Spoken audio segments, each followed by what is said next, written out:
ইলিশ মাছ খেতে কার না ভালো লাগে, আর তা যদি হয় ইলিশ পোলাও।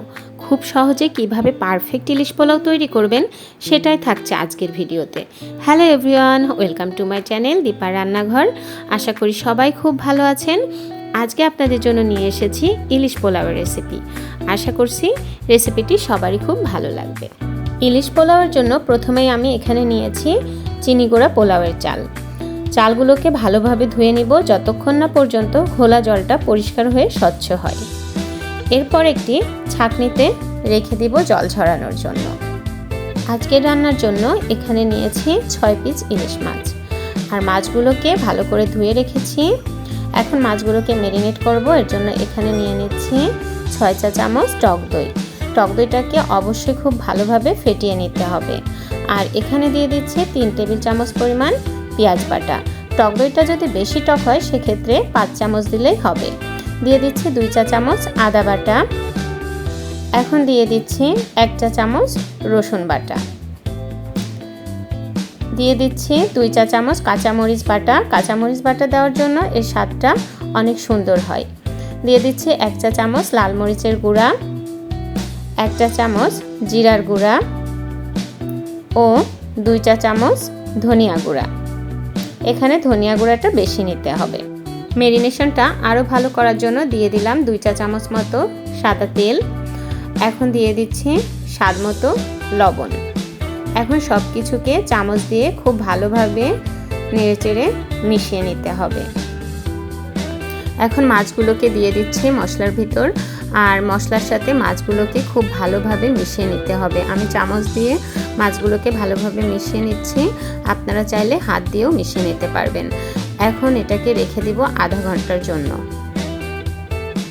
এখন চুলায় কড়াই গরম করে নিয়েছি, আর এর মধ্যে দিয়ে দিচ্ছি পরিমাণ মতো সয়াবিন তেল। এখানে আমি পেঁয়াজটা ভেজে বেরেস্তা করে নিব, তাই সয়াবিন তেলটা বেশি দিয়ে দিলাম। পরবর্তীতে তেল বেশি হয়ে গেলে বাকি রান্নার জন্য এখান থেকে সামান্য তেল উঠিয়ে রাখতে হবে। এখানে আমি আধা কাপ পেঁয়াজ কুচি দিয়েছি, আর চুলার আঁচটা মিডিয়ামে রেখে পেঁয়াজটাকে ভেজে নিচ্ছি।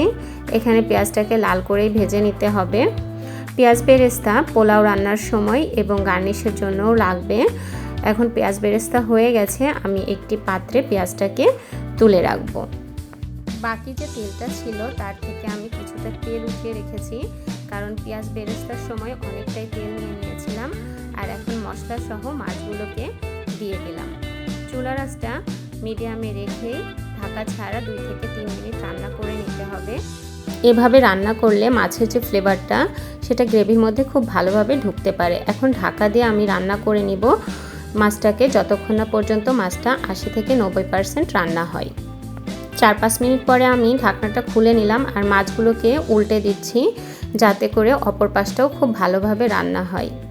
উল্টে দিয়ে ঢাকা দিয়ে আরও 2 থেকে 3 মিনিট রান্নাটি করে নিব। 3 মিনিট পর আমি ঢাকনাটা খুলে নিচ্ছি। দেখতেই পাচ্ছেন মাছটা রান্না হয়ে গেছে, আর এর কালারটাও কতটা সুন্দর এসেছে। এখন মাছগুলোকে গ্রেভি থেকে তুলে আমি একটি প্লেটে রেখে দিচ্ছি। আর মাছগুলো তোলার সময় খুব সাবধানে তুলতে হবে যাতে করে মাছগুলো ভেঙে না যায়। মাছগুলোকে তুলে আমি একটি প্লেটে রেখে দিয়েছি এবং এর উপর দিয়ে একটু গ্রেভি ছড়িয়ে দিয়েছি যাতে মাছগুলো ময়েশ্চার থাকে। এখন এই গ্রেভির মধ্যে জল ঝরিয়ে রাখা চালগুলোকে দিয়ে দিচ্ছি। চুলার আঁচটা মিডিয়ামে রেখে চালগুলোকে মশলার সাথে খুব ভালোভাবে ভেজে নিতে হবে। এটাকে অনবরত নেড়েচেড়ে মশলার সাথে মিশিয়ে নিচ্ছি।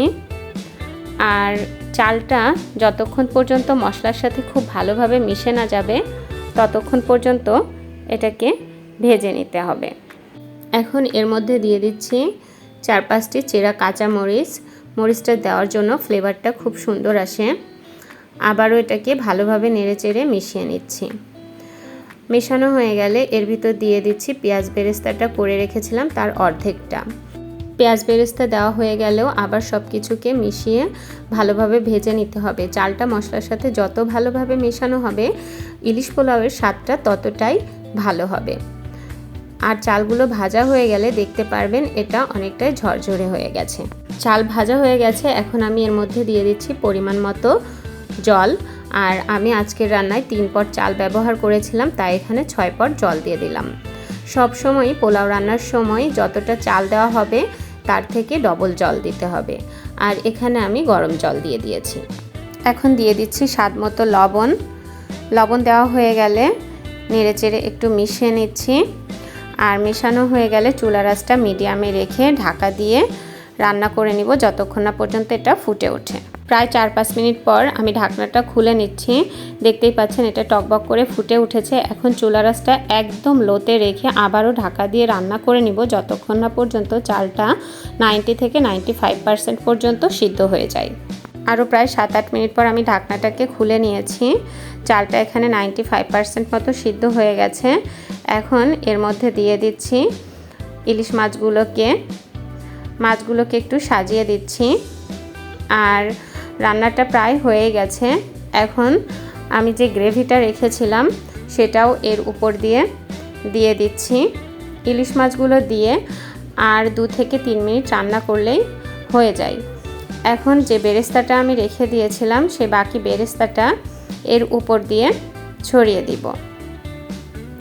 বেরেস্তা দেওয়া হয়ে গেলে ঢাকা দিয়ে চুলার আঁচটা একদম লোতে রেখে আরও 2 থেকে 3 মিনিট রান্নাটা করে নিতে হবে। 2 থেকে 3 মিনিট রান্নাটি করে নিয়ে আমি চুলাটা বন্ধ করে 5 থেকে 7 মিনিট দমে রেখেছিলাম। আর এখন ঢাকনাটা খুলে নিলাম। রেডি হয়ে গেল আজকের ইলিশ পোলাও রেসিপি। দেখতেই পাচ্ছেন কত সহজেই তৈরি হয়ে গেল ইলিশ পোলাও। এখন এটাকে সার্ভ করে নেওয়ার পালা আর মজা করে খাওয়ার পালা। আশা করছি আজকের রেসিপিটি আপনাদের সবারই খুব ভালো লেগেছে। আর ভালো লাগলে অবশ্যই বাসায় একবার ট্রাই করবেন।